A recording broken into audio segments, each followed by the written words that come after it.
S'occuper d'un enfant quand on est en fauteuil, s'occuper d'un enfant quand on est non-voyant, s'occuper d'un enfant quand on est sourd. Cette consultation est unique parce que je gère tout. Je pense qu'on peut devenir parent en étant en situation de handicap aujourd'hui en France, à condition de trouver des bons professionnels. Ça va? Ah oui, tout normal. C'est un bébé qui grandit normalement. Oh, c'est bien, hein, nickel. Hein. Je suis sage-femme et j'ai créé une consultation parentalité handicap moteur et sensoriel. Et à partir du moment où une personne est en situation de handicap, je l'accueille. Bonjour. Si ça se met en route, je perds les os, tout ça, ou j'ai juste des contractions Alors, au début? tu peux avoir les deux. Qu'est-ce qui se passe? À quel moment j'arrive?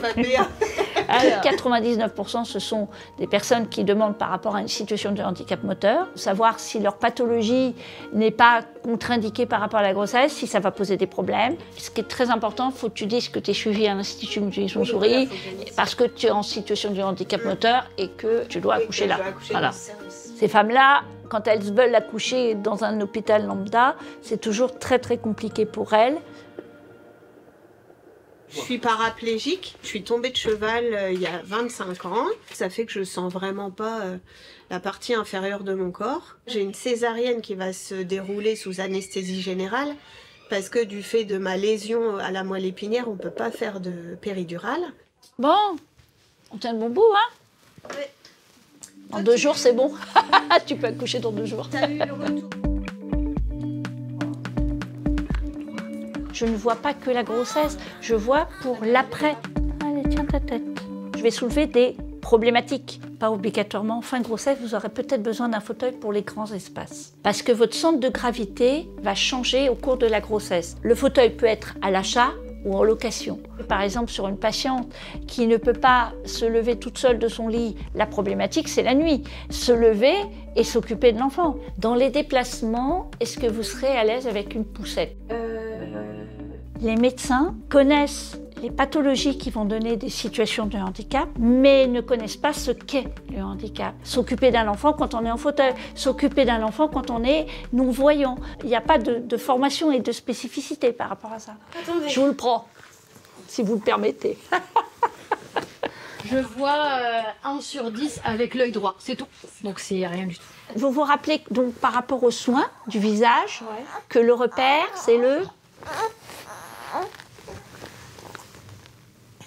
nez. Toujours le nez. Et aussi pour la sécurité, je vous rappelle toujours de vous mettre devant et de bien le caler par rapport à ça de chaque côté. Contre moi, oui. Voilà. Par rapport à tout, parce qu'il peut tourner et donc du coup vous ne pouvez pas le voir ou vous le sentir par rapport à ça.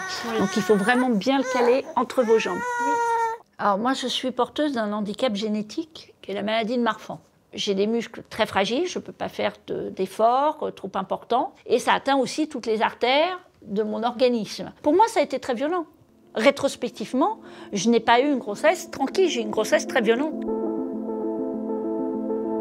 J'ai démarré mon parcours de PMA en Guadeloupe, mais il n'y a pas de suivi spécialisé pour les personnes en situation de handicap moteur qui veulent devenir parents. Moi, mon handicap, il est moteur, mais elle, c'est auditif, c'est visuel, et en plus, elle est porteur de la drépanocytose. Du fait de mon handicap, on me demande si ça se transmet, si ça a un rapport. C'est la première des choses qu'on demande. Voilà. Ma famille pétait de trouille, ma belle famille aussi, et les médicaux, n'en parlons pas.